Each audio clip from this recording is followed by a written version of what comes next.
again, the most important thing to recognize in his allegory of the forms is that as we increase from 4 to 1, we increase in transcendence, so that these two claims are true. Okay, now we have enough to begin, and I'm actually going to erase this bottom piece, and we'll start with Plato's ontology. At the bottom of Plato's ontological half, it's important to recognize what is the foundation for his ontology, right? And if you think about ontology as being a theory of being, things that exist in the world, the question then becomes, what is the thing that has the least existence, right?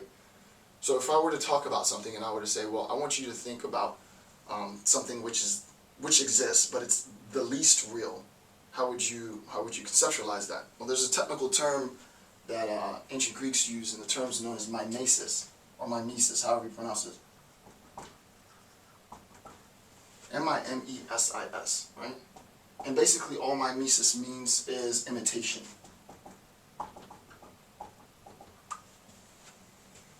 And the example that we'll use with respect to mimesis is, let's say I have a photograph. My daughter and I go out to a field, and she's holding a beautiful sunflower, and I take a picture of her holding this sunflower. Well, the picture of her holding the sunflower is mimetic, right? It is a representation of my daughter, right? The beauty that is captured in the picture of my daughter holding the flower is mimetic, so that I can show someone this picture of my daughter holding a flower and say, oh, isn't that a beautiful flower? Oh, isn't that a beautiful girl? Oh, isn't that a beautiful picture? So that the representation is there, right? It is real. The picture is real. It has significance. It has meaning. It signifies something. It points to something in the world. But it is, according to Plato, the least real thing, right? Mimetic truth. Remember, we talked about truth. Mimetic truth is the least real instantiation of truth, right? So there is meaning to it. It is truthful. But as far as its ontology, as far as the being, mimetic truth is the least real of all truth. The next level up is to recognize, well, if we're talking about mimesis and we're talking about it being a representation of, the question obviously is, what is it representing? What is this mimetic truth a representation of? Well, it obviously has to be a representation of the level right above it, level 3, right, on the ontological half. Well, not to go too fast, but if I take a picture, and I take a picture of my daughter holding a sunflower, and I look at that picture, and I see the picture of my daughter's face, and I see the sunflower, and I ask myself, what is this mimetic truth a representation of? The answer is pretty simple, right? It's a representation of my daughter, right? And the thing that she's holding, the sunflower. So that above mimesis, above things which are mimetically true, are the objects, right? The things. So above this are the objects, right? So that we have objects above the things which are represented by the objects, right? So we have the picture of my daughter, and then not only do we have the picture of my daughter, we have her, my daughter as such, right? So that I can look and compare now, right? Once I have both of these, as far as the ontology is concerned, I can make a comparison. I can say, wow, this is a beautiful picture. But the beauty in this picture is only a representation of the actual beauty within my daughter and the sunflower. So that I can say, make the claim, and and we're going to get into notions of aesthetics in a second.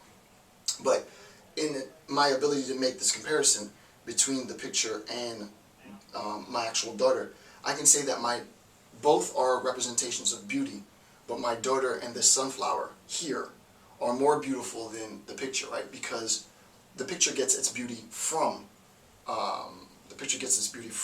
the actual object, from my daughter and the sunflower. The ability to make that claim, right, with respect to beauty, this instantiation of mimetic beauty, this representation, this imitation of beauty in the picture, is a consequence of the actual object. Well, the fact that I'm able to make comparisons now creates, this is the way that I interpret it, how Plato instantiates, brings about his aesthetics, right? Aesthetics. A-E-S-T-H-E-T-I-C-S, right? And aesthetics is a theory of taste. It's a theory of taste, right? It's a description of taste, right? When we talk about something being more beautiful, less beautiful, attractive, unattractive, when we say that something tastes better or worse than something else, obviously this aesthetic representation is a matter of subjectivity. There is no essential truth to aesthetics. On a very superficial level, there is, but I'm not going to get into that discussion now. What we can hold true with respect to matters of aesthetics is that it's comparative, right? It's comparative. How those things are being compared is a matter of interpretation, is a matter of skill. Some would say that it's a matter of those who govern sort of matters of interpretation. Dante would say it was the art world or whatever it might be. But with respect to aesthetics, very simply, plainly said, aesthetics are my ability to interpret matters of taste. I like this better than that. I think this is prettier than that, and so on. Okay, so with respect to any description on aesthetics, we then realize that now we can talk about aesthetics by introducing the idea of a comparison between what? Between mimetic truths and what's known as objectual truth, right? So we have mimetic truth here, we have objectual truth here. Both are true, but objectual truths, truths based on objects, are more true, have more meaning than mimetic truths. Okay. Now, with respect to this division between the board, there are two different halves, right? This half, this bottom half, and this top half are divisions. There are two divisions on the bottom half and two divisions on the top half. The division on the bottom half is that with respect to ontology, we have a difference in reality, right? We have pictures, mimesis, imitations, and objects, right? So with respect to reality, we recognize that this is perceived reality, right? This is perceived, this level 3 and 4, is perceived.